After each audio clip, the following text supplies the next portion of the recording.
બંગાળની ખાડીમાં સર્જાયેલા ડિપ્રેશનના કારણે દાહોદ પંથકમાં પણ મોડી રાતથી વાતાવરણમાં પલટો જોવા મળ્યો। દાહોદ જિલ્લામાં થોડા સમયથી વરસાદે વિરામ લીધો હતો। આ વચ્ચે મોડી રાત્રે દાહોદ તથા આસપાસના ગ્રામ્ય વિસ્તારમાં વરસાદની શરૂઆત થઈ। વરસતા વરસાદ વચ્ચે ગણેશ ચતુર્થીને લઈ વિવિધ મંડળ તરફથી શ્રીજીની મૂર્તિઓનું આગમન કરવામાં આવ્યું। રાત્રિના વરસાદ બાદ 1-2 કલાકના વિરામ બાદ વહેલી સવારે ફરીથી ધોધમાર વરસાદની શરૂઆત થઈ છે। તો મોડી રાતથી દાહોદ શહેર અને આસપાસના વિસ્તારોમાં વાતાવરણમાં પલટો જોવા મળ્યો। ફતેપુરામાં વરસાદી માહોલ નજરે પડી રહ્યો છે। આપ દ્રશ્યો પણ જોડાયા છો ગઈકાલે રાતના દ્રશ્યો।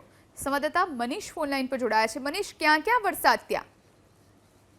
હાલ વાત કરીએ તો દાહોદમાં મોડી રાતથી જ વરસાદી માહોલ જામ્યો છે। 4 દિવસના વિરામ બાદ જ્યારે દાહોદમાં વરસાદ વરસ્યો તો ત્યારે દાહોદ ફતેપુરા સહિત વિસ્તારોમાં ધોધમાર વરસાદ વરસ્યો છે। ખાસ કરીને ફતેપુરાની વાત કરીએ તો ફતેપુરામાં તો હાલ પણ સવારથી જ ધોધમાર વરસાદ વરસી રહ્યો છે। ફતેપુરાના આસપાસના જે વિસ્તાર છે, બાદવા, પાટલીઓ સહિત જે આસપાસના વિસ્તારો છે ત્યાં ધોધમાર વરસાદ વરસ્યો છે। શહેર ફતેપુરાના જે શહેર છે ત્યાં પણ હાલ તો જે પાણી ઉભરાતા રસ્તાઓ પર પાણી વહ્યા છે। લોકોમાં ક્યાંક ને ક્યાંક ગરમીમાં રાહત મળી છે। સહિત દાહોદમાં પણ હાલ આસપાસના વિસ્તારોમાં ક્યાંક ધીમી ધારે તો ક્યાંક ધોધમાર વરસાદ વરસી રહ્યો છે। જી આભાર મનીષ માહિતી આપવા માટે।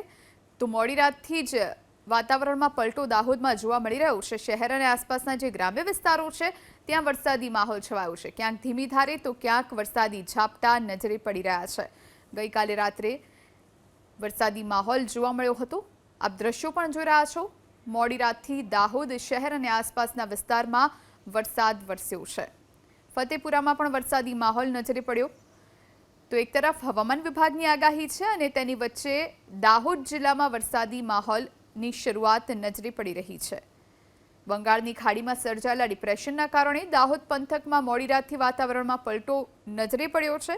દાહોદ જિલ્લામાં થોડા સમયથી વરસાદે વિરામ લીધો હતો, ત્યારે ગઈકાલે મોડી રાત્રે દાહોદ અને આસપાસના જે ગ્રામ્ય પંથકો છે, માધવા, પાટવેલ, કંકાસિયા, આ તમામ ગ્રામ્ય પંથકોમાં વરસાદી માહોલ છે। સલરા, આપતલાયમાં પણ વરસ્યો વરસાદ વરસતા વાતાવરણમાં ઠંડક જોવા મળી છે।